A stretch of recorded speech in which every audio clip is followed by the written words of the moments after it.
Pemimpin sejati bukan dinilai di atas kertas, tapi tentang jejak kontribusi, kepercayaan rakyat, dan keterpihakan pada rakyat. Assalamualaikum warahmatullahi wabarakatuh. Om Swastiastu, Namo Buddhaya, salam kebajikan untuk kita semua. Dewan juri yang terhormat, saya berdiri di sini untuk menolak mosi. Dewan ini akan mewajibkan kandidat politik untuk lulus tes kompetensi politik agar dapat mencalonkan diri. Karena kami yakin bahwa setiap warga negara berhak untuk mencalonkan dan dicalonkan tanpa diskriminasi, termasuk melalui syarat tambahan berupa tes kompetensi politik yang merupakan akal-akalan pemerintahan saja. Demokrasi sejatinya memberikan kedaulatan penuh kepada rakyat untuk menentukan wakilnya.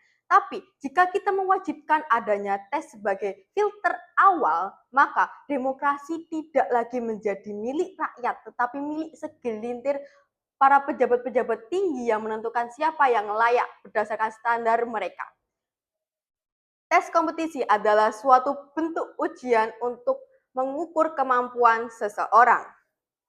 Dan faktanya di Indonesia banyak pemimpin nasional dan daerah yang hanya lulusan SMA, bahkan ada mantan presiden. Apakah mereka tidak kompeten? Nyatanya mereka bisa membawa perubahan karena lagi-lagi Dewan Juri yang terhormat, pemimpin tidak dinilai dari selembar sertifikat, tapi dari keterpihakannya kepada rakyat.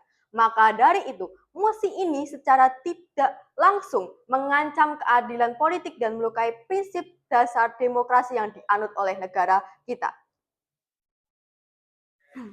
Dewan juri yang terhormat, izinkan saya untuk menyampaikan beberapa fakta-fakta yang dapat menerangi jalan pemikiran tim pro. Yang pertama, banyak pejabat berpendidikan tinggi tetap terjerat korupsi. Bukankah tes kompetensi ini mementingkan teori dan pemikiran mereka? Jika seorang pejabat berpendidikan tinggi saja tetap melakukan korupsi, apakah tes ini masih dianggap layak? Tidak. Yang kedua, banyak pemimpin sukses berasal dari latar belakang pendidikan biasa. Contohnya saja, mantan presiden kita Joko Widodo adalah seorang pengrajin kayu biasa yang berasal dari kota Solo. Yang ketiga, praktik sistem tes rentan dimanipulasi, bocor, bahkan disusun oleh lembaga-lembaga yang tidak netral. Dan yang terakhir, negara demokrasi maju seperti Amerika Serikat, Inggris, dan lain-lain tidak menggunakan tes kompetensi politik sebagai syarat pencalonan. Jika tujuannya untuk memperbaiki kualitas politik, maka perkuat sistem transparansi dan pengawasan, bukan menyusutkan hak warga dengan mengadakan tes kompetensi. Dalam praktik, sebersih apapun sistem, uang dan koneksi politik tetap menjadi kunci utama untuk lolos dan menang. Kandidat dengan modal besar bisa memiliki panggung, membiayai tim sukses, bahkan menguasai iklan media Dewan Juri yang terhormat. Tes hanyalah formalitas yang bisa diakali dan pada akhirnya sistem ini justru akan memperkuat dominasi elit-elit lama. Dan tes bukan solusi Dewan Juri yang terhormat, tapi tameng palsu yang menutupi fakta bahwa politik masih sangat ditentukan oleh siapa yang punya uang dan siapa yang dekat dengan kekuasaan. Izinkan saya untuk menyampaikan status quo. Yang pertama, setiap warga negara memenuhi syarat administrasi, berhak dipilih dan memilih seperti prinsip dasar demokrasi dengan mana tercantum dalam Undang-Undang Dasar 1945. Dan yang kedua, tokoh politik sukses tidak selalu berasal dari latar belakang akademik tinggi seperti yang saya bicarakan pada awal tadi. Dan yang ketiga, residivis, mantan narapidana bahkan bisa mencalonkan diri kembali setelah bebas sesuai dengan prinsip hukum bahwa hak politik kembali setelah menjalani hukuman. Tes kompetensi justru berisiko mengubah makna demokrasi. Dewan Juri yang terhormat. Demokrasi mengakui hak dasar warga negara untuk mencalonkan diri tanpa diskriminasi berbasis pendidikan atau status sosial.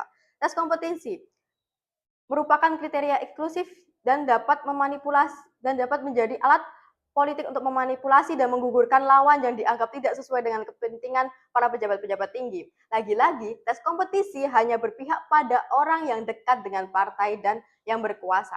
Tes menjadi alat filter yang rentan disalahgunakan, bukan kualitas yang disusun, tapi siapa yang paling dekat dengan penguasa. Bukankah merupakan suatu kesalahan berpikir jika tim pro menitik beratkan kandidat politik untuk lulus tes kompetensi politik agar dapat mencalonkan diri, bukankah rakyatlah yang berhak menilai siapa yang layak mewakili mereka, bukan hasil dari soal pilihan ganda. Lalu membuat Dewan Juri yang terhormat membuat syarat tambahan justru mempersempit partisipasi politik. Tes ini bisa membuat masyarakat enggan mencalonkan diri karena merasa tidak layak sesuai akademis. Hal ini bisa mempengaruhi apatisme politik karena rakyat merasa sistem sudah dibatasi. Dan ironisnya sekali, Tim Pro mengatakan jika Tim Pro ingin mencegah apatisme politik, tapi justru dengan adanya tes kompetisi ini mempersempit keterlibatan warga biasa. Lalu, korupsi dan manipulasi tidak disebabkan oleh kurangnya kompetisi, tapi kurangnya integritas dalam sistem pengawasan. Banyak koruptor yang juga justru berpendidikan tinggi, punya gelar profesor, doktor, bahkan alumni luar negeri. Artinya masalahnya bukan di kompetisi politik, tapi moralitas dan sistem hukum yang lemah. Lalu Dewan Juri yang terhormat, izinkan saya untuk menyampaikan beberapa solusi. Yang pertama, pendidikan politik yang merata untuk masyarakat. Dan yang kedua, transparansi riwayat dan visi misi kandidat dapat diakses oleh publik. Dan yang ketiga, penguatan lembaga pengawas. Kompetisi politik seharusnya tidak hanya diukur dengan tes tertulis, melainkan dari rekam jejak, kontribusi nyata, pengalaman lapangan, serta portofolio kerja seseorang kandidat. Dan solusi yang tepat untuk permasalahan semua ini adalah menilai calon berdasarkan bukti kerja nyata dan hubungan sosial yang kuat. Kesimpulannya, rakyat lebih percaya pada seseorang yang pernah memperjuangkan nasib mereka, bukan pada seorang yang hanya lulus tes kompetisi yang bahkan tidak pernah hadir dalam kehidupan sosial mereka. Bangga menjadi tim kontra. Wassalamualaikum warahmatullahi wabarakatuh.